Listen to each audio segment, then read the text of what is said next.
Hello, everyone, and this is Lily Sky Tarot. This reading is for the new moon in Taurus, May 17, 2024. We have the high energy peak of the new moon, which is great for using for meditating, manifesting at 8:21 p.m. That's Pacific time. And the degree is 18 degrees 1 minute. So, for anyone that wants to meditate, we're definitely not going to do it for 1 minute, right? But you can tap into that energy, connect to that energy for, 30 minutes, an hour. Maybe you only have 10 minutes, which is really short, but at least make it 30 minutes. So, we have our chart up here. It's a new moon in Taurus, it's an earth sign. It is a sign that really connects to the things that you have, right? And needing your own personal space, your own area, just that alone time. We all need it, even the most social person. So we're going to start looking at the chart here, and we have this new moon happening in the sixth house. And the sixth house is Virgo's house that covers health, work, your own self improvement, your daily life schedule, the things that you do, how you serve yourself and really others.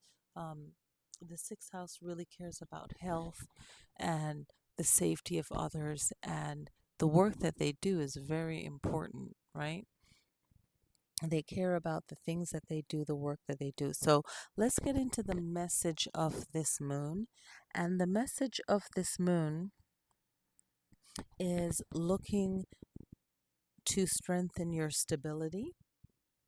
And we are in spring, so this is all about strengthening your stability, feeling safe, being practical about the things that you do.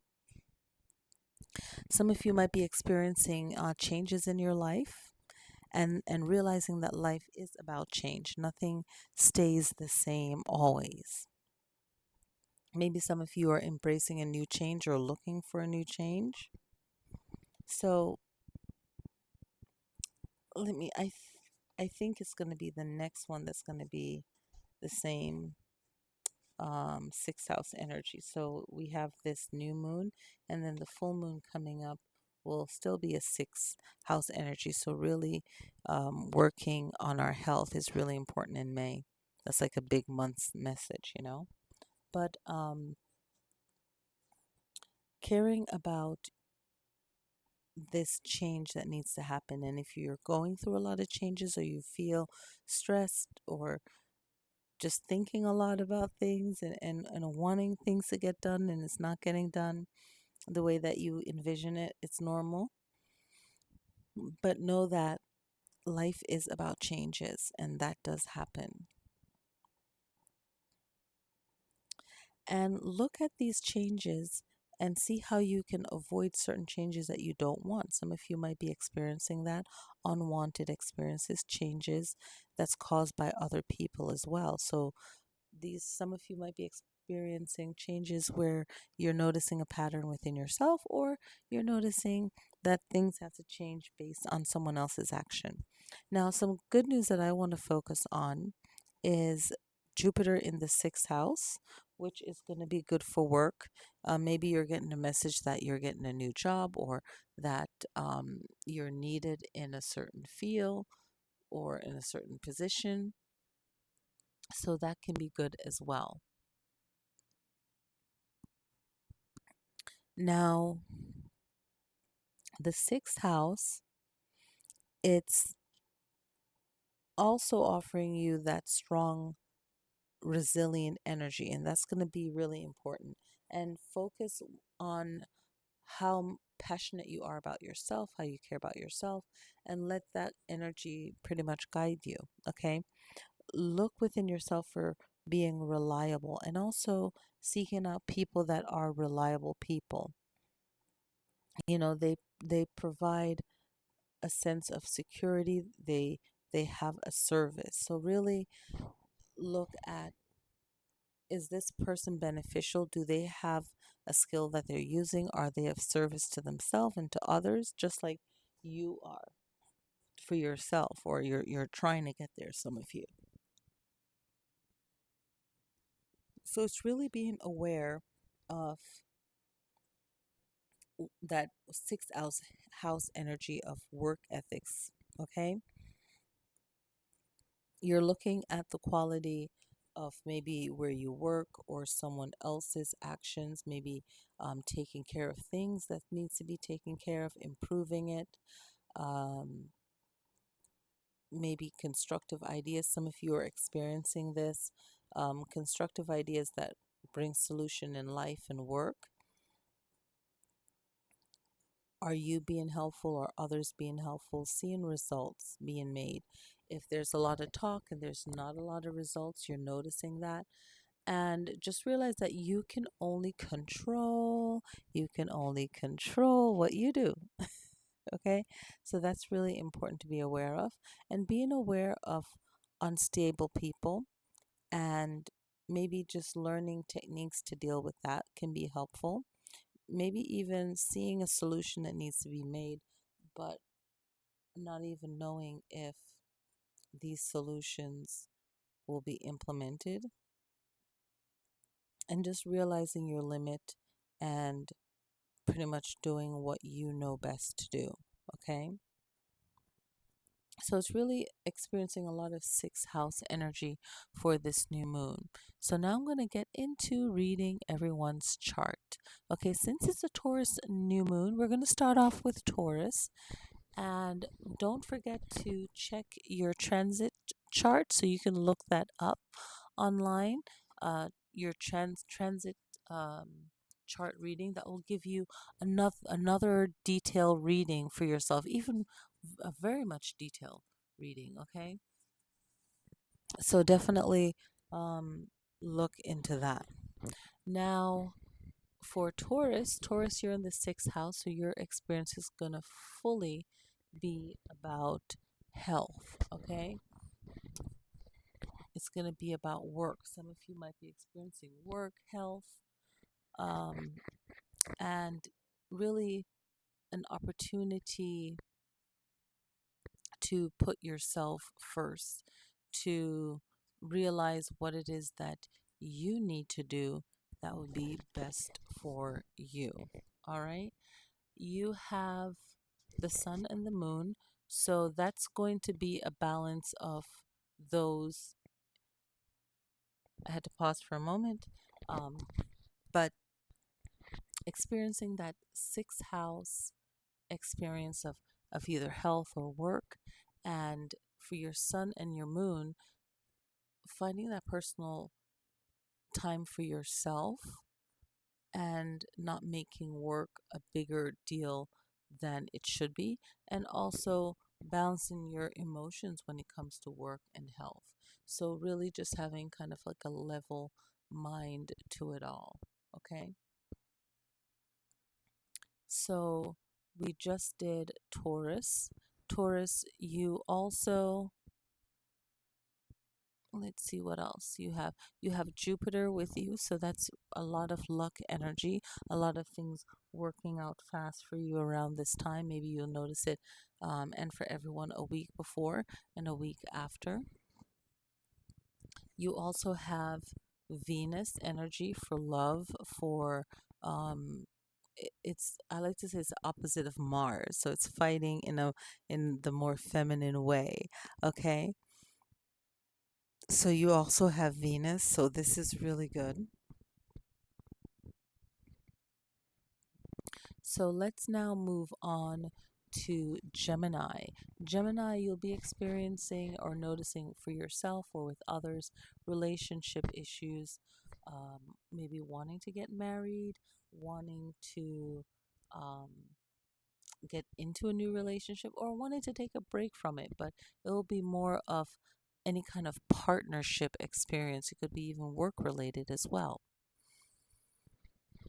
Gemini, you don't have any planets for this moon. So really just focus on the house that your sun sign is in and focus in on that. When you look at your transit chart, also look at what house this particular moon is affecting you in your sign. Okay? And that could give you some more in depth reading on that. All right, so let's go on to Cancer. Cancer, you have this new moon in your eighth house. All right. Okay, so for Cancer, you have the vertex in your sign for this new moon in the eighth house. So I want to make a separate video on this because when it first started being added to the chart, it wasn't a lot of information, but you can see it as the VX, okay?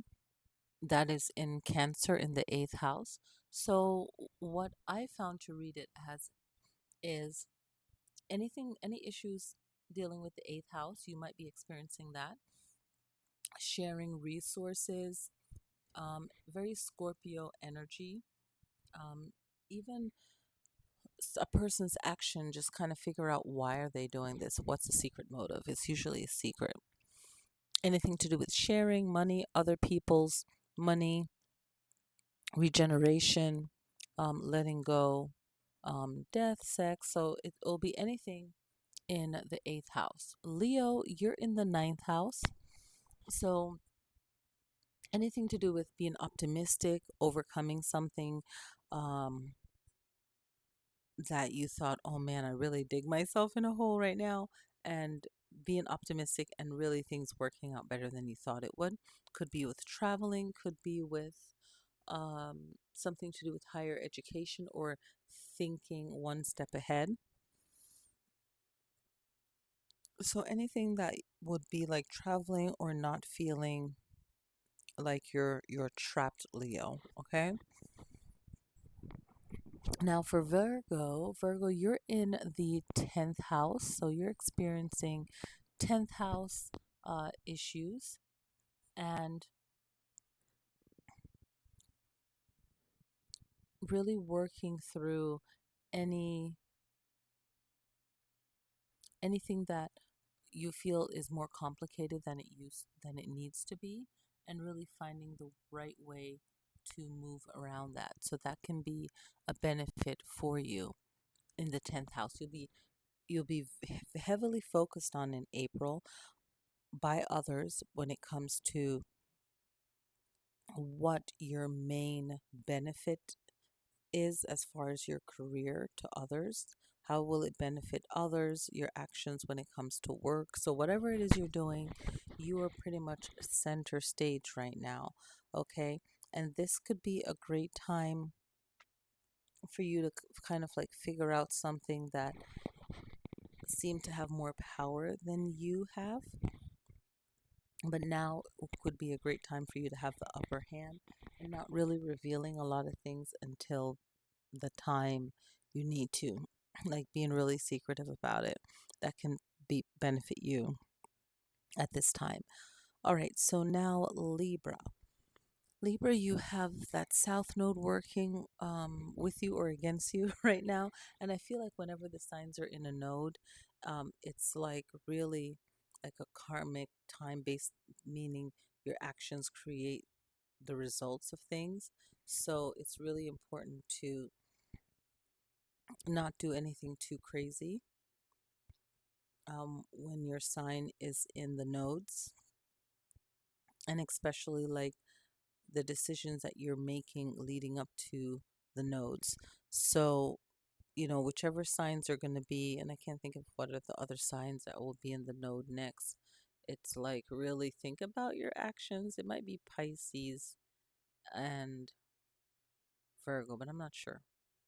I have to look at that because I know Gemini just happened before um, Aries and Libra. So, yeah.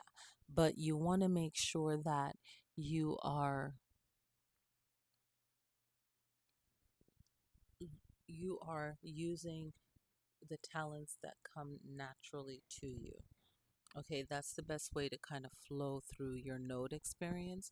Also, for this new moon, you're really thinking about all the things that you aspire to do, your goals, your friendship groups. Maybe you're thinking of contacting old friends, or really thinking about your social life and anything that you aspire to do in the future as far as friendship or being around groups of people. Scorpio, you have the fortune in your house, and this is really good. So this could be a good time for you to kind of pick up where you've kind of let things go and kind of ruin it, sabotage it. This is a great new moon for you to do visualization, dream work, being um, in the 11th house or close to it, and for some of you, but being in it. And it's a great time for you to, you're the one with the fortune. So, um, yes, you're the one with that fortune energy. So, this will be a great time for you to deal with anything to do with money, but also maybe a goal that you have, something you aspire to do. This will be a great time to maybe set an intention for it, and work towards it or start that new thing. So this could be very powerful for you, and maybe this is a great time for you to even show off something since you're in the ascendant. So I feel like this will be a good launching time for you. Yeah, I see that. Kind of like get you out of that negative mind and really see that, hey, yeah, this is possible. This could be possible. All right, so we're going to move on to Sagittarius in the first house. No planet. A lot of the planets, a lot of the energy for this new moon is strongly um like like the chart where you would, let's see, look at it. Is more very nurturing and serving, right? So anything to do with like your daily life actions, your personal fun time, you know, your private life. So, really trying to find balance in those three sectors of your life. That's heavily this new moon energy for everyone. And for Sagittarius, being in the first house, it's really time to really think about yourself. And a lot of you will be making moves and decisions that will benefit you for the next 3 months. Okay. And it's like a great time for you to focus that energy on doing the necessary thing, the most important thing right now. And a lot of like self care, a lot of whatever it is that you're doing, even if it seems like it's stressful, or it's a lot of work or something that you didn't want, it is generally about self care, right? So Capricorn, let's go to Capricorn now. So Capricorn is in the second house of Taurus. So this is very good. And it being a fellow earth sign, you're in that house of Taurus. So really benefit from the blessings, like let's say of Jupiter, of um of the sun and the moon, for whatever it is that you want to manifest, what you want to do. Um, and you have Pluto there. So this is a great time for change, transformation for you. So that will be a powerful, even meditation for you, or what to focus on. All right. Aquarius in the third house of Gemini. So a lot of thought, a lot of thinking, a lot of creative ideas, wanting to be spontaneous, having fun. There's no planets there, but also you're close to that Pluto energy, so why not, tap into that and transform something positive for you for this springtime. That will be a great outlook for you, and some time to actually do something that will be nurturing for yourself. All right, so we have, and that's for Aquarius. Now for Pisces, you are experiencing, and most of you will be anything to do with family. So it could be any kind of family dealings, parents, your home, um, working on things that make you feel secure in whatever it is that you need to do. A very homebody energy too, as well. Okay. And protecting yourself, feeling safe, and especially having Neptune there to really help transform that, having Saturn, the master teacher, to help guide you and really make the sensible, wise decision, and Mars is like have your back fighting for whatever is right for you. So, this is a great new moon to bring like more of a level-headed, balanced mind to help Pisces out to ground and focus. A lot of beautiful grounding energy for you. Aries has Chiron, again, healing, North Node energy, really work on things, use things that you know, hey, this is something I need to do that will help me, that will benefit me, that will push me forward into my present life for my highest good or my life path. So, Aries can really make positive changes right now. You have Chiron, so take good advice from others, and that will be healing for whatever struggles you may be going through right now as an Aries, or whatever changes that you want to work through. Then this will be a great time to accept help from others, right? That Chiron energy where you're good at healing, helping others, but you need to be receiving right now and connect to your future self, which will benefit you. And you have also that Mercury, so communicate with people that you know want to help you in whatever it is that you're going through. Okay, so we made a full circle back to Taurus. Okay, and yeah, we made a full circle. So hopefully it resonated with some of you or all of you that listen to this video. And just remember, you're listening to your sun sign, your moon sign, or your rising sign can really provide. And for a lot of people, your rising sign gives you so much information on the moon, not just your sun sign, but the rising sign, really powerful. And it also depends on what you really want to work on the new moon, despite what it is that you're experiencing. So, that can be another thing to look at. Definitely look at your transit chart. Just pull it up. You're basically typing in your birth chart, and then the your birthday and today's date for the new moon or whatever moon it is. All right, so I want to thank you all. If you've listened this far, click like. It helps the channel, help others find my channel. And I've been going through a lot of like moving and all of that. So the videos for like April, probably even May for the summer will be very short because there's a lot going on right now. But I want to focus on just the main messages for you, and I really hope that you all enjoy the videos, okay? And have a beautiful, beautiful new moon. Thank you guys so much.